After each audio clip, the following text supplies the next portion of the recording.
Loh, ini tim kan baru. Biasa technical directornya juga baru mau datang gitu. Oh, baru muda? Ya, baru tanda tangan berapa hari yang lalu. You and I will rule the night. Feathers burning through the rain. Perjalanan timnas Indonesia di round 4 mungkin masih beberapa bulan lagi. Akan tetapi semuanya bisa dimulai sedini mungkin. Hal seminim apapun bisa merubah keadaan. Cedera pemain, persiapan jangka panjang, hingga penambahan kekuatan baru adalah sesuatu yang mulai diperhitungkan. Federasi pun diam-diam ternyata mengambil keputusan. Direktur teknik yang selama ini dinantikan mendadak mencuat setelah Erick Thohir membukanya sendiri. Bukan sesuatu yang mungkin bisa terbaca oleh lawan, namun percayalah, Dirtek juga berpengaruh kepada tim nasional Indonesia. Kemudian pemusatan latihan, pemain diaspora baru juga terus memberikan pertanyaan. Dan akhirnya Erick Thohir menjawab semuanya, yang ternyata jauh dari pemikiran banyak orang. Melihat hal ini, rival round keempat mulai kebingungan. Indonesia diprediksi menjadi negara yang paling susah lolos oleh media Asia, tapi kok bisa federasi dan fansnya justru pede saat diremehkan? So, inilah bukti keseriusan timnas Indonesia dalam menggapai mimpi menuju Piala Dunia. Soaring wild and feeling free. In the night and in the day. Together we won't lose our way. Perjalanan timnas Indonesia di round keempat mungkin masih akan dimulai beberapa bulan lagi. Namun seperti yang sudah-sudah, waktu tak pernah menunggu kesiapan siapapun. Ini bukan cuma soal mengharapkan keadilan dari wasit, yang semoga saja tidak terjadi kontroversi. Perjalanan timnas Indonesia di round 4 juga harus ditunjang dengan penuh keyakinan secara performa tim. Jika ingin lolos secara menjanjikan, maka kuncinya ada di dalam diri skuad Garuda sendiri. Bukan soal protes, soal tuan rumah, apalagi soal kekuatan lawan. Di atas lapangan apapun bisa terjadi. Untungnya, Federasi Sepak Bola Indonesia tampaknya benar-benar memahami makna dari kesiapan itu. Di mana ternyata PSSI sedang membuat langkah besar. Tak banyak gembar-gembor, namun sekali diumumkan, semua mata langsung menoleh. Erick Thohir dalam sebuah podcast bersama Bung Binder membocorkan kabar yang selama ini hanya jadi desas-desus. Loh, ini tim kan baru. Biasa technical directornya juga baru mau datang gitu. Oh, baru muda?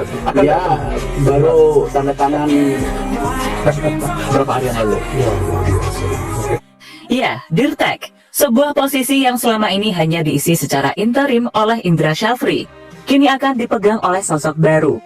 Sosok yang kata Pak Erick ini wajib tinggal penuh di Indonesia. Sosok yang membawa CV, juga membawa visi. Seorang direktur teknik sejatinya adalah arsitek dari dalam. Ia adalah jembatan antara filosofi dan implementasi, antara mimpi federasi dan kenyataan di lapangan. Tugas Dirtek bukan hanya menentukan kurikulum pelatihan, tetapi juga memastikan bahwa dari Sabang sampai Merauke, dari U16 hingga senior, sepak bola Indonesia berbicara dalam satu bahasa progresif, disiplin, dan terarah. Posisi ini akan menjadi pemegang kunci atas blueprint masa depan, memastikan bahwa generasi emas bukan hasil keberuntungan, tapi buah dari rancangan. Lebih jauh, Dirtek ini juga akan berperan penting dalam komunikasi lintas tim dan usia. Ia akan menularkan filosofi ke daerah-daerah, membantu pengembangan SSB, serta menjembatani pelatih lokal dengan standar internasional. Dirtek juga akan menjadi poros utama dalam proses pengamatan pemain diaspora dan keturunan. Karena kenyataannya, pemain diaspora pun butuh pendekatan. Mereka tidak bisa hanya didatangi dengan janji, dibutuhkan sistem, dibutuhkan kepercayaan. Dan kepercayaan itu salah satunya dibangun oleh kehadiran Dirtek yang punya kredibilitas dan komitmen jangka panjang. Saat ini nama-nama seperti Lauren Ulrich, Miliano Jonathans, Dean Zambergen, hingga Thijs Dallinga kini makin terpantau jelas. Bukan cuma karena scouting, tetapi juga karena pendekatan sistematik yang dibangun PSSI. Bahkan kabarnya, PSSI telah mengajukan beberapa nama baru kepada Menteri Hukum, termasuk 2 tambahan lagi. Hanya saja yang sudah diketahui dalam dokumen yang disusun, ada 4 nama yang sedang diproses, yakni Mauro Zylstra untuk timnas senior putra, serta Isabel Kop Isabel Notet, dan Pauline van de Poel untuk timnas putri. 2 nama lagi masih dirahasiakan, konon karena prosesnya masih dalam tahap diplomasi. Apakah salah satunya Thijs Dallinga, ataukah ada kejutan dari Bundesliga atau Serie A?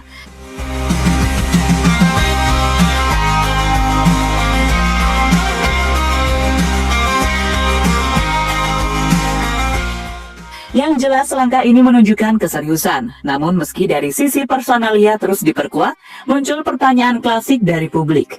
Mengapa timnas tidak menggelar TC dan uji coba di luar negeri? Seperti yang kita tahu, timnas hanya menggelar uji coba di Surabaya pada matchday September nanti. Sementara rival kita, seperti Arab Saudi, Irak, semua memanfaatkan momen pramusim untuk menguji tim di luar Asia.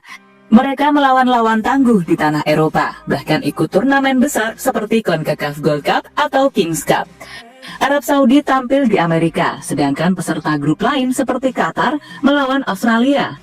UEA menghadapi klub Serie A Lecce dan klub La Liga Mallorca di Eropa. Sementara Irak ikut ajang di Thailand. Indonesia akan menghadapi Kuwait dan Lebanon di Surabaya, di kandang sendiri, di dalam negeri. Tentu ini menuai pro kontra, tapi Erick Thohir menjelaskan ada pertimbangan besar di balik keputusan ini. Salah satunya adalah soal jadwal FIFA Matchday, karena di luar itu nyaris tidak ada waktu ideal mengumpulkan pemain abroad. Selain itu, pilihan Stadion Gelora Bung Tomo pun bukan asal-asalan. Mayoritas pemain abroad belum pernah main di luar Jakarta. Mereka harus beradaptasi dengan atmosfer lain, suasana lain, tekanan berbeda. GBT jadi laboratorium mental yang realistis. Kita tidak main di Jakarta, supaya mereka yang sebagian belum pernah main di luar Jakarta bisa mulai merasakan berkunjung ke kota lain. Kalau kita keluar negeri, ya belum tentu cukup itu waktunya. Lebih baik itu satu tempat. Mereka jangan sampai cedera. Itu sesuatu yang kita coba jaga, ucap Ketum PSSI, dilansir dari Kompas.com. Ya, faktor lain yang jauh lebih penting adalah pencegahan cedera. Kita sudah kehilangan Ole Romani, pemain penting, dan federasi tak mau kehilangan yang lain hanya karena ambisi pendek.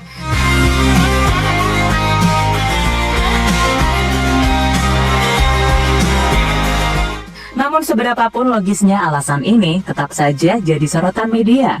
Karena faktanya, Indonesia satu-satunya dari grup A yang tidak keluar negeri. Maka keraguan kembali muncul. Apakah ini cukup? Media Asia bahkan memberikan Indonesia peluang hanya 7% untuk lolos. Sementara Irak dan Saudi diposisikan sebagai unggulan. Media Irak menyambut ini dengan santai. Tapi ketika mereka membaca komentar netizen Indonesia di kanal berita mereka heran. Karena alih-alih marah, netizen plus 62 justru optimis. Terima kasih sudah meremehkan, tulis salah satu netizen. Begitulah wajah baru sepak bola Indonesia. Tak lagi reaktif, tapi penuh keyakinan diam-diam. Hold you tight. You and I will rule the night. Feathers burn through the rain. You and me, we fight the pain.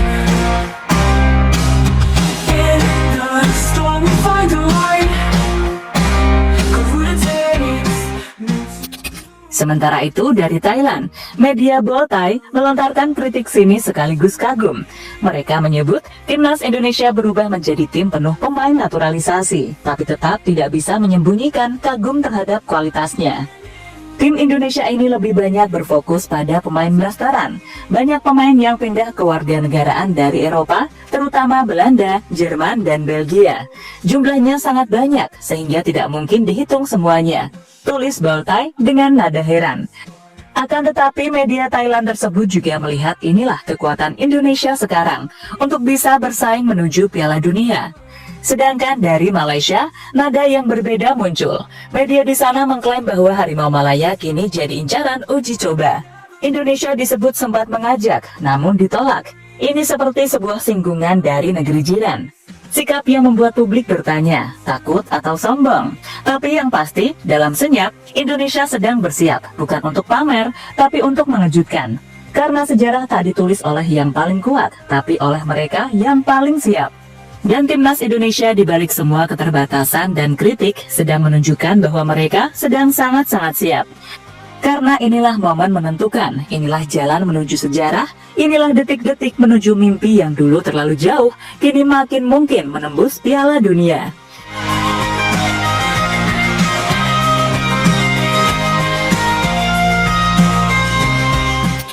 Pada intinya, keseriusan Timnas Indonesia hari ini bukanlah sekedar slogan atau euforia sesaat. Ini adalah bentuk kesadaran kolektif bahwa mimpi menuju Piala Dunia bukan lagi angan-angan kosong, melainkan target yang harus dikejar dengan kerja sistematis, komitmen jangka panjang, dan strategi matang. PSSI tak lagi sekedar responsif, tapi mulai proaktif, menunjuk direktur teknik baru, menyusun pendekatan diaspora yang rapi, menjaga kebugaran pemain lewat keputusan yang tak populer tapi logis, hingga membentuk laboratorium mental di Gelora Bung Tomo. Semua itu adalah bagian dari cetak biru masa depan. Meski tidak semua keputusan menyenangkan publik atau membuat kagum media asing, tapi langkah-langkah ini menunjukkan Indonesia tak gentar menjadi berbeda, tak takut jadi minoritas di tengah standar mayoritas. Justru, dari sanalah kekuatan itu lahir.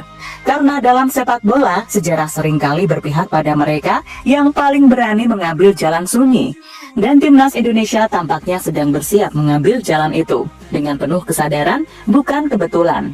Mereka tak butuh dielu-elukan sekarang. Yang mereka butuhkan adalah waktu, ketenangan, dan keyakinan. Karena saat waktunya tiba, dunia akan tahu Indonesia tidak datang untuk sekedar bertanding. Indonesia datang untuk menantang sejarah.